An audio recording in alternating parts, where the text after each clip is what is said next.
Oh, hey everyone! Welcome back. Or welcome for the first time if you're just joining us. It's so good to have you here. And I'm Bob. And I'm Julia, your host. And this is, of course, the Learn English podcast, where we help you learn English through, these really fun, short conversations. We love doing this. Yeah, we really do. It's always a good time. What have you been up to this week, Julia? Anything interesting? Oh, just trying to stay warm, actually. It's been a bit chilly here in the studio, hasn't it? I swear, I think the AC is stuck on Arctic blast. Oh, tell me about it. I've been bundled up in like three sweaters, even inside. It's wild. But hey, it keeps us on our toes, right? It keeps us awake for the podcast. Exactly. And, speaking of staying on our toes, today's topic is something that I think a lot of our listeners, especially beginners, might find super, super helpful. So, today on the Learn English podcast, we're going to talk about how to say no politely in English. Ooh, that's a good one. That's tricky sometimes, even for native speakers, I think. It really is. It's not always easy, right? Sometimes you just want to say no really loud, but that's not maybe the best for making friends or, keeping good relationships. So we'll learn how to soften it up a bit. It's a really important skill for talking to people every day. Yeah, a real life situation. Or well, a simulated one. Exactly. We're going to act out a few short scenes where one of us needs to politely say no. It's super helpful to hear how these phrases sound in, a natural conversation. All right, I'm ready. What's our first scenario? Okay, so for the first one, Bob, imagine I'm inviting you to something and you just can't make it. You need to politely decline. Are you ready? I am ready. Okay, here we go. Hey, Bob. So there's this fantastic art exhibition opening on Friday evening. I was thinking of going and I immediately thought of you. Would you happen to be free? Do you want to come along? Ooh, an art exhibition. That sounds so cool, Julia. It really does.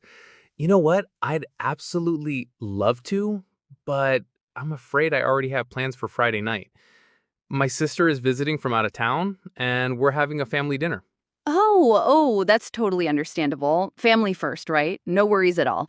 Maybe another time then. There will be other exhibitions, I'm sure. Yeah, definitely. Keep me in mind. I'd love to go with you another time. Art is, it's really my thing. Awesome. See, that was perfectly polite, Bob. You didn't just say no. You said, I'd love to, but, and then gave a reason. Very, very good. Thanks. It's practice skill, I guess. Okay, next scenario. This time, Bob, I need your help with something. And you're too busy or maybe just can't do it. You gotta say no. All right, let's do it. What do you need, Julia?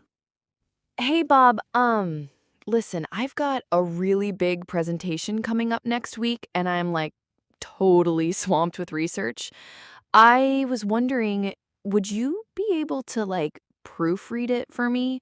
It's it's about 20 pages, so it'll take a bit of time. Could you possibly, read it over by tomorrow afternoon? Oh, wow, 20 pages. And by tomorrow afternoon? Mm, that's uh that's a lot, Julia. I really appreciate you thinking of me. I do. But unfortunately, I'm just completely buried with my own work right now. I've got a huge deadline myself, and I really, really can't take on anything else this week. I'm so, so sorry. Oh, no, Bob, please don't apologize. I completely, completely understand. I know how those deadlines can be. Thanks for even considering it. Maybe next time, right? When things calm down a bit. Exactly. I wish I could, but yeah, this week is just crazy. Good luck with your presentation, though. I'm sure it'll be amazing. Thanks. Okay, so there you heard. Unfortunately, I can't, and I'm buried with my own work. Super clear, super polite, and with a good reason. Excellent. It helps to have a reason, I think, right? People understand better. Absolutely. And it shows you're not just saying no to be difficult. Okay, one more scenario. This time it's about setting a boundary. Maybe someone suggests something and it's just not quite right for you, or you need to adjust it. Okay, setting boundaries. This is an important one. It really is. So, Bob, I was thinking about our team meeting on Wednesday. I thought, to really get a head start, maybe we could schedule it for like 6:30 a.m. Get in before anyone else arrives, really focus. What do you think? 6:30 a.m.? Whoa, Julia, that's a little bit too early for me, to be honest. I don't think I can make that time work. My brain just isn't fully operational until, well, at least 8 a.m. 9 a.m.? Yes, 9 a.m. would be perfect. Much, much better. Thank you for being flexible. No problem. See, there you said, I don't think I can make that time work, and explained why, then offered an alternative. Perfect example of setting a boundary gracefully. Yeah, saying I don't think I can make that work instead of just saying no makes a big difference, doesn't it? Exactly. It's softer, more considerate. So what you just heard, everyone, were 3 different ways to politely say no in English. We declined an invitation, we refused a request for help, and we set a personal boundary about time. Okay, and now, for this part of the podcast, we're going to help you practice these phrases.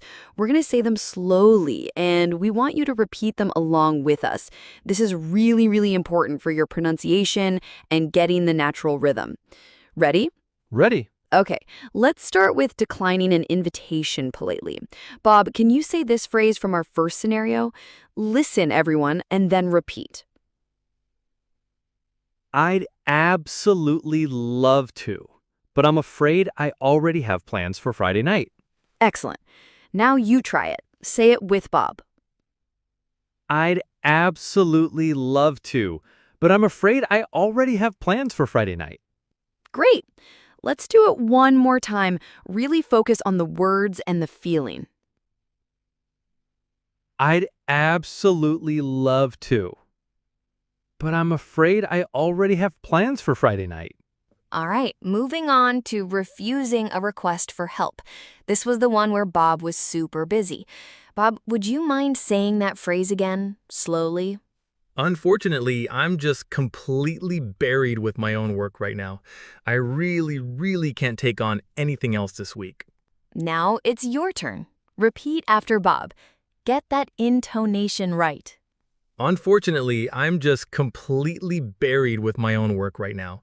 I really can't take on anything else this week. One more time. You're doing great. Unfortunately, I'm just completely buried with my own work right now. I really can't take on anything else this week. Perfect. And finally, let's practice setting a boundary about time from our last little scene. Bob, would you say that for us? I don't think I can make that time work. My brain just isn't fully operational until, well, at least 8 a.m. Listen carefully and repeat. Try to match the way Bob said it. I don't think I can make that time work. My brain just isn't fully operational until, well, at least 8 a.m. One last time for this one. You got this. I don't think I can make that time work. My brain just isn't fully operational until, well, at least 8 a.m. Okay, so you've heard these phrases and hopefully you've practiced saying them. Now let's break them down a little more. What do these words and expressions actually mean? This is super important for beginner English learners, so you can really understand and use them yourself. Let's go back to that first one, where Bob had to decline an invitation. Remember, he said, I'd absolutely love to, but I'm afraid I already have plans for Friday night. First, let's talk about I'd absolutely love to. What is this doing? Well, it means you really want to do something, or you're trying to show enthusiasm even if you can't actually do it. It's like saying, oh, that sounds amazing, I wish I could, before you say no. It makes your refusal much softer. So if your friend says, do you want to come to my party? And you can't, you might say, oh, I'd absolutely love to come to your party, but I'm out of town that weekend. See how that works? And then right after that, we have I'm afraid. This is a very, very common and polite way to introduce bad news or a refusal in English. It's not about being scared, not like I'm afraid of spiders. No, it's more like saying I regret to tell you or unfortunately. For example, if someone asks for help and you can't, you could say, I'm afraid I can't help you with that right now. It just softens the blow. And finally, I already have plans. This is a super simple and direct reason to give. It just means you have something else scheduled, like another appointment, a meeting, or maybe even just a quiet evening at home. You can use it in so many situations. Sorry, I already have plans for dinner tonight. Or can we meet Tuesday? I already have plans for Monday. All right, moving on to our second example, when Bob was refusing a request for help. He said, unfortunately, I'm just completely buried with my own work right now. I really, really can't take on anything else this week. Let's look at unfortunately. This word is very similar to I'm afraid. It means it's a pity or it's bad luck. Again, it's used to soften bad news, like, unfortunately, the bus is late today. It just makes things sound more polite. Then we had completely buried with work. This is a great idiom. An idiom is a phrase where the meaning isn't obvious from the individual words.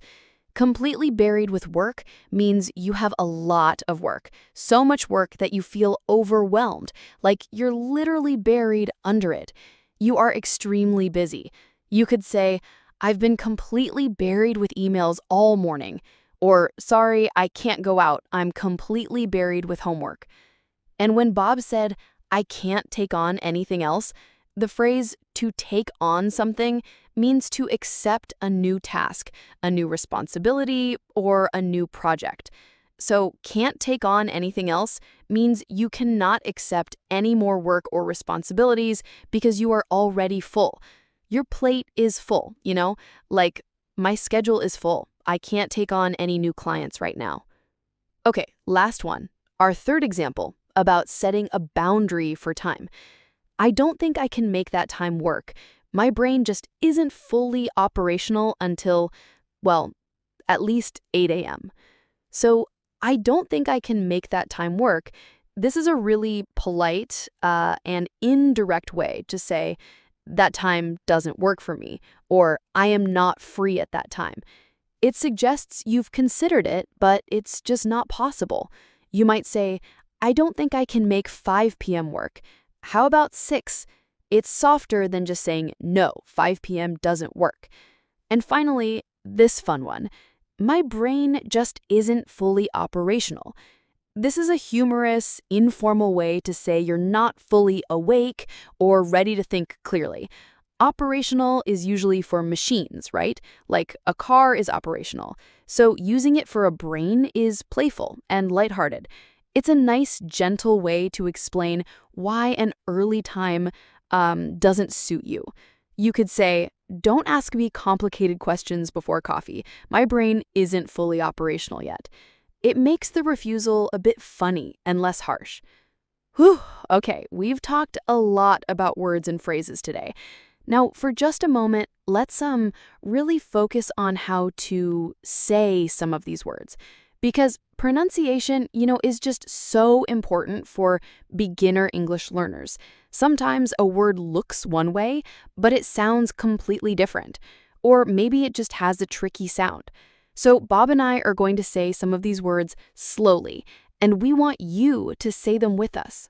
Ready? Let's start with absolutely. This one can be a little tricky because it's long. Listen carefully. Absolutely.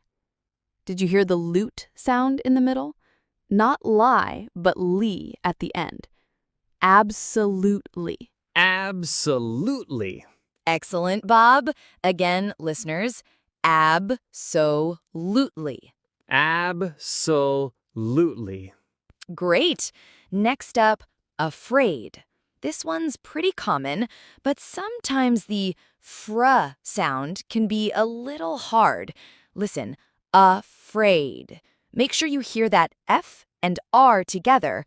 Afraid. Afraid. Perfect.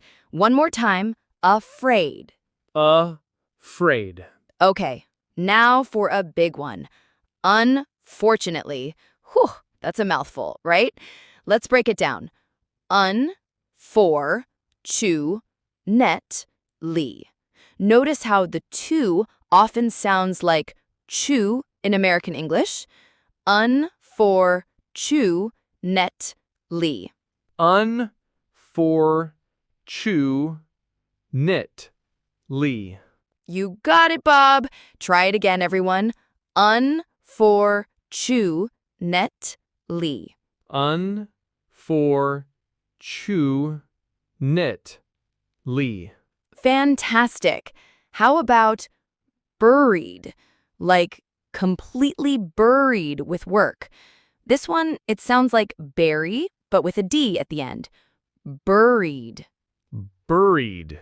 Yes, buried. Buried. And finally, our fun word, operational. This one has a lot of syllables. A, per, a, shun, o. The ashin part sounds like shun. So, a, per, a, shun, o. A, per, a, shun, ul. Spot on, Bob. Let's say it one more time together, listeners. A, per, a, shun, ul. A, per, a, shun, ul. Wonderful. Keep practicing these, even after the podcast. It really helps your English sound more natural. Whew. Wow, we covered so much today on the Learn English podcast. I mean, from saying no thank you to unfortunately I can't, or even like I'm buried with work.